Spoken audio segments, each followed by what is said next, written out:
Hello दोस्तों, मैं Shubham sir. आज हम सभी पढ़ेंगे बोर्ड एग्जाम 2026 में क्लास 12 फिजिक्स में कौन-कौन से इंपॉर्टेंट प्रश्न हैं, उसको हम लोग उत्तर के साथ पढ़ेंगे। ठीक। पहला क्या है? कूलाम का नियम। क्या? कूलाम का नियम। ठीक। ये कहाँ लगता है? दो बिंदु आवेशों के मध्य काम करता है। ठीक। निर्वात निर्वात अथवा वायु में स्थित दो आवेशों के मध्य लगने वाले आकर्षण अथवा प्रतिकर्षण बल का निर्धारण कूलाम के नियम द्वारा किया जाता है। कूलाम का नियम क्या होता है? किन्हीं दो स्थिर बिंदु आवेशों के बीच कार्य करने वाला आकर्षण या प्रतिकर्षण बल उन आवेशों के गुणनफल के अनुपातिक तथा उनके बीच दूरी के वर्ग के होता है, व्युत्क्रमानुपाती होता है। इसमें क्या लिखा है? कूलाम के नियमानुसार दो स्थिर बिंदु आवेशों के मध्य कार्यरत बल आवेशों के गुणनफल के अनुक्रमानुपाती तथा उनके मध्य दूरी के वर्ग क्या होता है, व्युत्क्रमानुपाती होता है। मतलब दो स्थिर बिंदु आवेश है, मतलब गतिमान नहीं है, स्थिर बिंदु आवेश है, ये रखे गए हैं। यदि इनके बीच डिस्टेंस जो है आर है, जो फार्मूला आता है वो आता है या बराबर के Q1 Q2 upon R square आता है, जहां पर के क्या है? कूलाम नियतांक है। क्या इसको लोग क्या बोलते हैं? कूलाम नियतांक बोलते हैं। जो के का मान होता है वो होता है 1/4πε0 बराबर 9 गुणे, इसी मान क्या होता है? 9 गुणे 9 न्यूटन इंटू मीटर स्क्वायर प्रति कूलाम स्क्वायर। ठीक। आगे जो इसमें ए है एप्सिलॉन नॉट। क्या है? Epsilon not. इसको हम लोग कहते क्या है? निर्वात या वायु की वैद्युतशीलता। इसका मात्रक अभी मैं बहुत पूछता है एग्जाम में, ध्यान रखिएगा। यहाँ पे एप्सिलॉन नॉट क्या है? एप्सिलॉन नॉट ये है वायु निर्वात की वैद्युतशीलता है, ध्यान रखिए। ठीक। आगे हम लोग देखते हैं, जो निर्वात या वायु की वैद्युतशीलता का मान होता है वो होता है 8.85 गुणे 10⁻12 कूलाम स्क्वायर प्रति न्यूटन इंटू मीटर स्क्वायर होता है। तो इसका जो विमीय सूत्र होता है m की पावर -1 l की पावर -3 t की पावर 4 a स्क्वायर होता है। ये कई बार बोर्ड एग्जाम पूछा गया, ध्यान रखिएगा, बहुत मोस्ट इंपॉर्टेंट है। आगे आगे है, यदि आवेशों के मध्य वायु अथवा निर्वात के अतिरिक्त अन्य कोई माध्यम स्थित है तो कूलाम को जो बल होता है बराबर 1/4πε0 Q1 Q2 upon R square होगा, ध्यान रखिएगा चीज। आगे यहाँ पर क्या है? जो एप्सिलॉन नॉट यहाँ नहीं, ये माध्यम है। यहाँ पर कोई माध्यम आ गया, मान लीजिए कोई कांच आ गया, ठीक, और कुछ आ गया, तो माध्यम के लिए जो मान होता है, फार्मूला होता है, ए होता है। इसलिए हम लोग आगे देखेंगे, जो एप्सिलॉन नॉट उसी को हम लोग कहते हैं निर्वात की वैद्युतशीलता बोलते हैं। ठीक। आगे यहाँ स्थिर आवेशों के मध्य स्थिर पदार्थ का जो परावैद्युतांक है, डाइलेक्ट्रिक कांस्टेंट, हाँ, डाइलेक्ट्रिक कांस्टेंट के क्या होता है? के बराबर क्या होता है? Epsilon upon epsilon not. यानी माध्यम की वैद्युतशीलता बटे निर्वात या वायु की वैद्युतशीलता का अनुपात हम लोग कहते क्या है? माध्यम का परावैद्युतांक है, डाइलेक्ट्रिक कांस्टेंट। और डाइलेक्ट्रिक कांस्टेंट जल का बहुत ज्यादा होता है, 80 होता है, ध्यान रखिएगा, इस वाला करने में काम देगा। उस कंडीशन जो फार्मूला आता है बराबर 1/4πε0, मतलब जो एप्सिलॉन है यहाँ पर वो किसके बराबर होता है? एप्सिलॉन नॉट इंटू के। ठीक। सभी परावैद्युत के लिए जो के का मान होता है 1 से अधिक होता है, तथा धातु के लिए के का मान क्या होता है? अनंत होता है, ध्यान रखिएगा चीज। यानी धातुओं के लिए के का मान अनंत होता है। ठीक। आगे सदिश रूप में जो कूलाम का नियम होता है यह बराबर 1/4πε0 Q1 Q2 upon R square, R vector है। ठीक। अब आगे देखिए, आगे वैद्युत द्विध्रुव आघूर्ण, इलेक्ट्रिक डाइपोल। ये क्या होता है? यदि समान परिमाण व विपरीत प्रकृति के दो आवेश अति अल्प दूरी पर स्थित हो तो इस प्रकार बना जो निकाय होता है उसको हम लोग क्या बोलते हैं? वैद्युत द्विध्रुव। क्या बोलते हैं? वैद्युत द्विध्रुव कहते हैं। यानी समान परिमाण व विपरीत प्रकृति के दो आवेश बहुत अल्प दूरी पर रखे हों, इस प्रकार जो निकाय बने उसको हम लोग क्या बोलेंगे? वैद्युत द्विध्रुव बोले। जैसे HCl हो गया, HCl में जो क्लोरीन और हाइड्रोजन के बीच जो आकर्षण बल होता है बहुत ज्यादा ज्यादा होता है, इसलिए इनकी बीच दूरी क्या होती है? बहुत ही कम होती है। H2O हो गया, इन सब में क्या पाता है? Hydrogen bond. क्या पाता है? हाइड्रोजन बांड पाया जाता है। चाहे HCl हो, चाहे H2O हो, चाहे HBr हो, NH3 हो, CH4 हो, इन सब में क्या पाता है? हाइड्रोजन बांड पाया जाता है। हाइड्रोजन बांड पाए जाने क्या होते हैं? बहुत ज्यादा क्या होते हैं? इनके बीच डिस्टेंस होता है, बल ज्यादा काम करेगा, बीच डिस्टेंस क्या हो जाएगा? ऑटोमेटिक घट जाएगा। अगला होता है वैद्युत ध्रुव आघूर्ण, इलेक्ट्रिक डाइपोल मूवमेंट होता है। ये क्या होता है? वैद्युत ध्रुव के किसी एक आवेश के मान तथा दोनों आवेशों के बीच की अल्पतम दूरी गुणनफल को वैद्युत ध्रुव आघूर्ण कहते हैं। यहाँ पर क्या था? एक होता है वैद्युत ध्रुव, एक होता है वैद्युत ध्रुव आघूर्ण। ठीक। वैद्युत ध्रुव आघूर्ण किसे कहते हैं? वैद्युत ध्रुव के एक आवेश के मान तथा दोनों आवेशों के बीच की अल्पतम दूरी गुणनफल को हम लोग कहते हैं वैद्युत ध्रुव आघूर्ण कहते हैं। ठीक, वैद्युत ध्रुव आवेश को हम लोग दिखाते हैं Q से, उनकी बीच दूरी Q D से, तो जो फार्मूला निकल के आता है प्योर क्या होता है 2Q इंटू डी होता है, क्योंकि इनके जो बीच डिस्टेंस होता है कितना होता है 2L होता है, कितना होता है 2L होता है वैद्युत ध्रुव आघूर्ण की बीच दूरी जो होती है। ठीक, यह क्या होता है एक सदिश राशि है, क्या है ये एक सदिश राशि है जिसकी दिशा द्विध्रुव की अक्ष के अनुदिश ऋण आवेश से धन आवेश की ओर होती है। आगे वैद्युत ध्रुव आघूर्ण जो मात्रक होता है कूलाम इंटू मीटर होता है, भैया आवेश मात्रक कूलाम हो गया, दूरी मात्रक क्या हो गया मीटर हो गया, तो कूलाम इंटू मीटर होता है। ऐसे हम लोग कहते हैं डीबाई, क्या बोलते हैं डीबाई बोलते हैं। तो इसका जो विमीय सूत्र होता है LTA, क्या LTA होता है, ध्यान रखिएगा। ठीक, आगे हम लोग कुछ सवाल देख लेते हैं, जैसे दिया पहला सवाल। ठीक, यहाँ पर आवेशों की प्रकृति होती है, तो आवेश की प्रकृति क्या होती है योगात्मक, क्या होती है योगात्मक होती है। आवेशों की प्रकृति योगात्मक होती है, अर्थात किसी भी निकाय का कुल आवेश उसमें उपस्थित समस्त आवेशों के बीच गतियोग क्या होता है बराबर होता है। यानी जो आवेश होता है, कोई निकाय है, कोई पिंड है, उसमें जो आवेश होता है वह उसमें उपस्थित कुल आवेश के योग क्या होता है बराबर होता है। ध्यान रखिएगा, किसी निकाय में जो आवेश प्रकृति होती है। 8 कूलाम ऋण आवेश में उपस्थित इलेक्ट्रॉनों की संख्या कितनी हो गई 8 कूलाम ऋण आवेश में, यानी Q का मान हमको कितने दिया गया 8 दिया गया है, और ये एक इलेक्ट्रॉन पर आवेश कितना होता है 1.6 गुणे 10 घाते माइनस 19 होता है।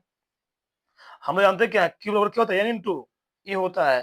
तो इलेक्ट्रॉनों की संख्या जो फार्मूला निकलेगा वो क्या निकलेगा n बराबर Q अपन E होता है। तो Q का मान हमें कितना दिया गया 8 कूलाम, भाग दे कितना आ गया 1685, यहाँ पर क्या तो 19 था, ऊपर 10 से गुणा कर दिए, 5 गुणे कितना देगा 10 घाते 19 आ जाएगा, इलेक्ट्रॉनों संख्या आ जाएगी। आगे अगला क्या है, प्लस 1 माइक्रोकूलम था प्लस 4 माइक्रोकूलम के दो आवेश एक दूसरे से कुछ दूरी पर वायु में स्थित हैं, उन पर लगने वाले बलों का अनुपात क्या है। वो कहना क्या चाह रहा है कि दो भिन्न भिन्न आवेश हैं, वो एक दूसरे से कुछ दूरी पर रखे हुए हैं, उन पर लगने वाले बलों का अनुपात बताना, दोनों आवेशों का कारण लगने वाला, ध्यान रखिएगा। तो ये दो आवेश रखे हैं, तो पहला वाला दूसरे पर बल लगाएगा, दूसरा वाला भी पहले पर भी बल लगाएगा। ध्यान रखिए, मान लीजिए गांव में सामने सामने दो घर हैं, एक घर क्या है झोपड़ी, दूसरे घर मोहल्ला है, वो भी कुछ बल लगाएगा, मोहल्ला वाला भी क्या लगाएगा कुछ बल लगाएगा। तो ये चीज है। तो कूलाम के नियम से दो आवेशों में जो बल होता है क्या होता है बराबर 1/4 नॉट होता है, Q1 Q2 अपान R स्क्वायर होता है। तो जो Q1 का मान कितना दिया है +1 माइक्रोकूलम, एक माइक्रोकूलम कितना कूलम होता है 10 घाते -6 कूलम होता है। Q2 का मान कितना दिया गया है +4 माइक्रोकूलम, तो 4 गुणे क्या हो जाएगा 10 घाते -6 रख दिया गया मान 1/4 पाइप मान कितना होता है 9 गुणे 10 घाते 9 होता है। ठीक, तो फिक्स होता है। तो यहाँ पर एक कांस्टेंट है जिसका कोई मान रखने का मतलब कुछ नहीं, तो कट जाएगा अनुपात। जब भी हमको रेशियो निकालना हो, जो वैल्यू कांस्टेंट हो उसमें कभी मान मत रखिए कीजिए, वैल्यू ऑटोमेटिक क्या रहेगी कटी रहेगी। तो F12 मतलब 1 द्वारा दूसरे पर लगाया गया बल, पहले आवेश जो दूसरे आवेश पर लगाया गया जो बल निकलेगा 1/4 पाइप स्लैब नॉट 1 गुणे -6, अब ये दूसरे कितना है बटे क्या हो गया पहले से दूसरे के बीच दूरी R स्क्वायर।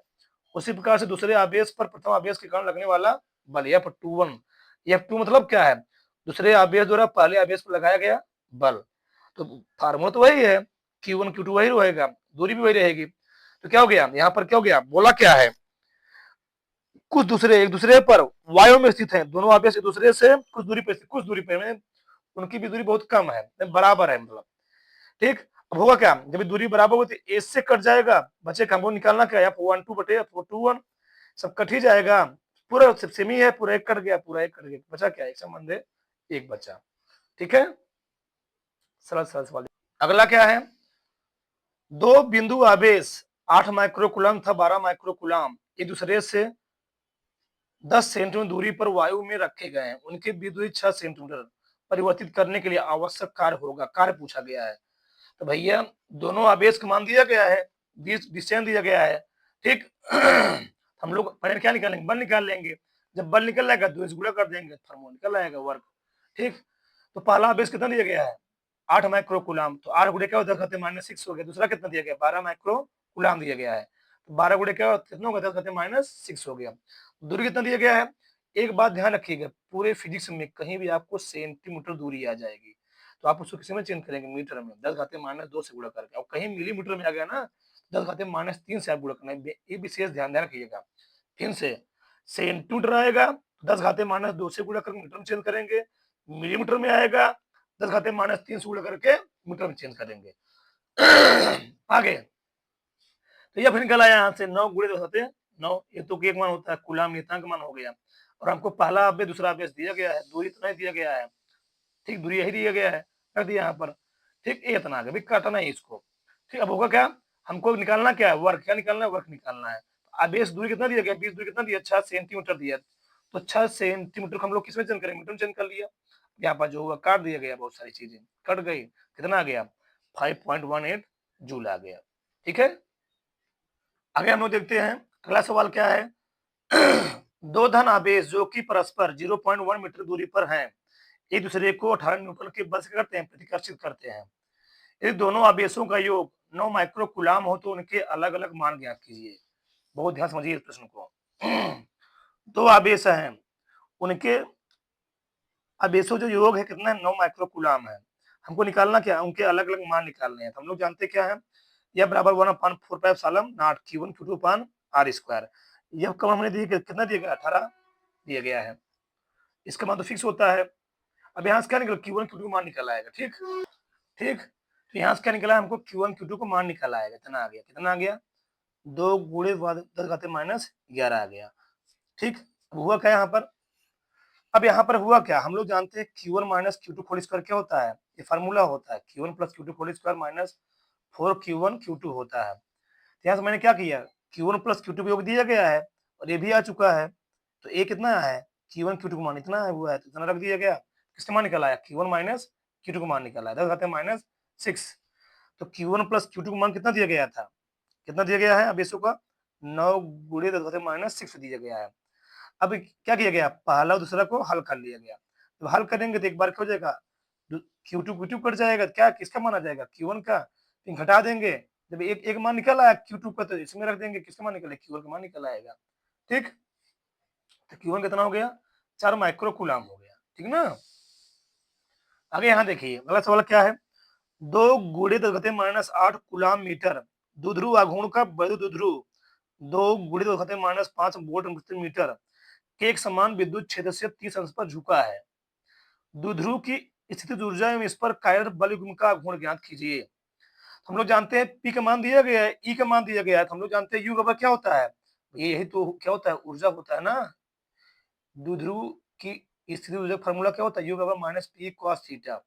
तो माइनस पी का मान दिया गया, ई का मान दिया गया है, और कॉस थीटा, ठीक। कितना स्क्वायर बना रहा है जी, ये ई का मान कितना दिया गया है, देखिए इधर 2 गुणे 10 घाते माइनस 8 हो गया, इसका मान कितना, 2 गुणे 10 घाते माइनस 5 दिया गया है, इसका मान रखा गया है, कितना आगे हल करने पर माइनस, भैया जो यहाँ पर रखें कितना कोण बना 30 अंश का, तो काश 30 का मान कितना होता है, करीब 3/2 होता है, कटने के बाद सब इतना आ जाएगा, -2 करीब 3 10 घाते माइनस 3 जूल आ गया।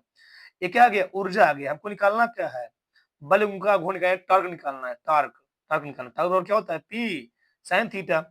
जब टाउ का मान निकल आया तो हम लोग जानते हैं क्या है, पी का मान दिया गया 2 गुणे 10 माइनस 8 और ई का मान दिया गया है 2 गुणे कितना 10 घाते माइनस 10 घाते 5 दिया गया है, और साइन 30 अंश हो गया, तो हल 2 दूनी 4 हो गया, साइन 30 का मान कितना होता है, 1/2 होता है, 2 कट जाएगा, क्या बचेगा, यहाँ 2 बच गया, -8 है, 5 घट जाएगा, कितना -3 आ जाएगा, न्यूटन इंटू मीटर। एक बात ध्यान रखिए, किसी भी चीज को जब लिखे तो उसका आंसर जरूर लिखें।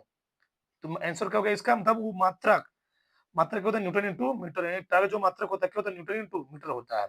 अगला सवाल क्या है, बहुत इंपॉर्टेंट सवाल है अगला वाला, बहुत इंपॉर्टेंट। उस वैद्युत क्षेत्र की तीव्रता ज्ञात कीजिए जो 0.001 मिलीग्राम द्रव्यमान की एक तेल की बूंद जिस पर 3 इलेक्ट्रॉनिक आवेश हैं को संतुलित कर सके, बैलेंस कर सके। तो क्यू का मान दिया गया है, क्यू का मान हमें दिया गया है। एक हमेशा काम कीजिए, जितने भी प्रश्न में जो चीजें दी गई पहले उसको लिख लीजिए, तब सवाल लगाइए, ठीक।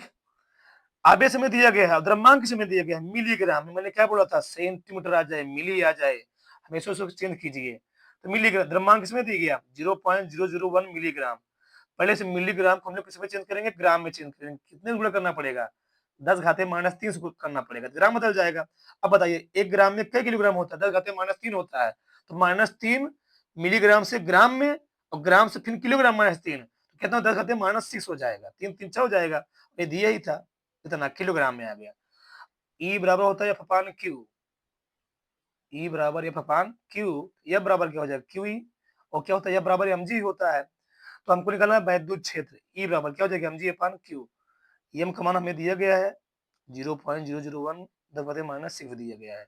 G का मान होता है फिक्स होता है Q। अब Q बराबर क्या दिया गया है? हमें यहाँ दिया गया है। हल कुल कितना आ गया? 2.04 गुणे कितना 10 घाते 10 वोल्ट प्रति मीटर। वैद्युत क्षेत्र की मात्रा क्या होता है? वोल्ट प्रति मीटर भी होता है, ठीक। न्यूटन प्रति कूलम भी होता है, ये भी होता है, ध्यान रखिएगा। क्यों? E बराबर B बाई dV होता है, ठीक। अगला प्रश्न देखिए, अगला प्रश्न क्या है? दो बिंदु आवेश 5 गुणे 10 घाते -19 कूलम व 10 गुणे कितना 10 घाते -19 कूलम 1 मीटर दूरी पर क्या है? पृथक्कृत है। दोनों आवेशों को जोड़ने वाली रेखा किस बिंदु पर वैद्युत क्षेत्र तीव्रता क्या होगी? शून्य होगी। मतलब ये कोई रेखा है, इस पर दो आवेश रखे गए हैं। बोला कि चाहे इधर से कितनी दूरी पर जो वैद्युत क्षेत्र तीव्रता होगी क्या होगी? शून्य होगी। क्या होगी? शून्य होगी। तो इधर से मान लिया गया दूरी कितना x है। जब इधर दूरी x है तो भैया इनके बीच दूरी की टोटल कितना है? 1 है। यहाँ से यहाँ तक 1 है, इतना x मान लेंगे तो इतना कितना हो जाएगा? 1 माइनस 1 हो जाएगा, ठीक। E1, तो E1 हम लोग जानते हैं वैद्युत क्षेत्र तीव्रता क्या होता है? E1 E बराबर क्या होता है? 1/4 Q अपन R होता है, Q अपन R स्क्वायर होता है, ठीक। तो 1/4 Q पहला मान दिया गया था, और दूरी हमकी इनको बीच पहले कितना था? x थी, दे दिया गया। इसी प्रकार बिंदु बी पर स्थित आवेश कण वैद्युत क्षेत्र तीव्रता बी पर जो स्थित है, दूरी कितना है? इस बार यहाँ पर जो आवेश स्थित है यहाँ पर कितना तीव्रता जनरेट करेगा, उत्पन्न करेगा? तो E2 और क्या हो गया? 1/4 Q2 हमको दिया गया है, दूरी कितना हो गया? 1 माइनस x स्क्वायर। अब कह रहा है कि परिणामी, क्योंकि परिणामी जो है वो ऊपर परिणामी वैद्युत तीव्रता क्या है? शून्य है। तो परिणामी शून्य कब होगा? जब E1 का मान E2 क्या हो जाए? बराबर हो जाए। ये भैया कोई रस्सी है, एक रस्सी पर 10 न्यूटन बल उधर लगा, 10 न्यूटन बल इधर लगा हुआ है, तो परिणामी जो हम लोग कहते हैं उसी का बैलेंस्ड फोर्स बोलते हैं, संतुलित बल बोलते हैं। तो कोई बल संतुलित बल कब होता है? जितना बल इधर लगा उतना बल इधर लग जाए, यानी 10 न्यूटन बल बाईं तरफ, 10 न्यूटन बल किधर लग जाए? दाईं तरफ। तो पिंड किस अवस्था में हो जाएगा? संतुलित अवस्था में हो जाएगा। यानी इसी प्रकार से E1 बराबर क्या होना चाहिए? E2 होना चाहिए। तो बराबर कर दिया, E1 मान इतना दिया गया है, E2 मान दिया गया, ये तो कांस्टेंट से कट ही जाएगा। अब यहाँ से क्या बचा? 5 दूनी 10, 2 बच गया, x ये तो पूरा कट ही गया 19 से, 1 माइनस x स्क्वायर गुणा हो गया 2x स्क्वायर, ठीक। अब क्या किया गया? थोड़ा सा सॉल्व कर लिया गया। 1 माइनस x क्या हो गया? अब कार्डियम 2x, x और क्या हो जाएगा? 1 अपान कार्डियम 2 प्लस 1 होता है। हम लोग जानते हैं कार्डियम 2 का मान कितना होता है? 1.414 होता है, तो रख दोगे प्लस 1 हो गया, जोड़ देंगे भाग देने के बाद इतना आ जाएगा, ठीक। अर्थात जो 5 गुणे 10⁻19 कूलम का बेस था उससे कितना मीटर दूरी पर रखा गया है? अगर हम रख देंगे 0.41 मीटर दूरी पर, जो तो क्या हो जाएगी? शून्य हो जाएगी, ठीक है। ये आप सभी वीडियो अच्छा लग रहा है तो आप सभी कमेंट कीजिए, चैनल को सब्सक्राइब कीजिए। जय हिंद, जय भारत।